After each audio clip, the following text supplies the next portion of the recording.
అందరికీ నమస్కారం. Welcome to Shamla cookings. Taste like wow. ఇవాళ మనం చేయబోయేది పాలక్ పెసరపప్పు అన్నమాట. ఎలా చేద్దామో చూద్దాం రండి. ఫస్ట్ స్టవ్ అంటించుకుందాం. నాన్ స్టిక్ ప్యాన్ పెట్టుకోండి. 3 స్పూన్స్ ఆయిల్,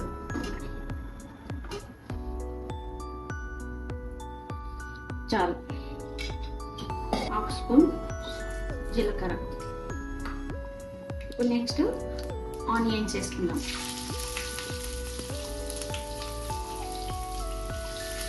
అండి ఈ కలర్ అయింది కదా.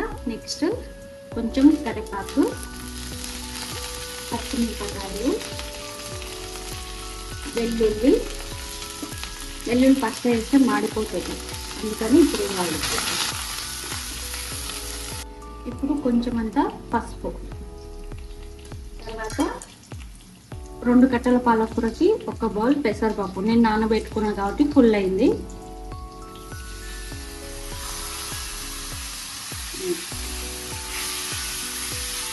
చూడండి కొంచెం ఫ్రై అయ్యింది కదా పెసరపప్పు.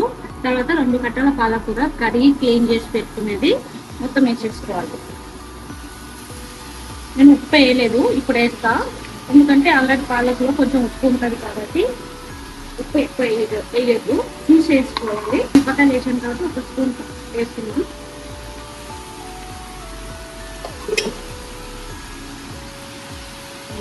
ఇది చూడండి పైన ఉప్పు వేసాను కదా, ఎక్కువ కలుపుద్ది అనమాట. ఇప్పుడు 1 నిమిషం మూత పెట్టేసుకోవాలి స్లిమ్ చేసుకొని. ఒకసారి చూద్దాము. చూడండి వాటర్ వచ్చేసినాయి. అప్పుడే ఇంకొంచెం బాయిల్ అవ్వాలి, ఇంకొక 5 నిమిషాలు. చూడండి నీళ్ళు ఇంకా వస్తాయి పాలకూరలో. చూద్దాం. చూడండి ఎంత మంచిగా ఉడికింది. ఈ వాటర్ పోయేంత వరకు ఫ్రై చేసుకోవాలి. ఫ్రై చేసుకున్న తర్వాత 1 నిమిషం, ఇంకొక 5 నిమిషాలు లాస్ట్. చూడండి వాటర్ మొత్తం ఫ్రై అయిపోయింది. ఇప్పుడు 1 స్పూన్ ధనియాల పొడి, 1 స్పూన్ జీలకర్ర పొడి, కొంచెం అంతా కొత్తిమీర.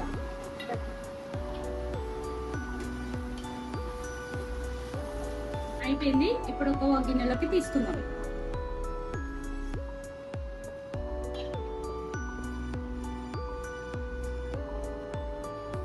చూసారు పెసరపప్పు అయిపోయింది. ఇప్పుడు ఒకసారి టేస్ట్ చూద్దాం.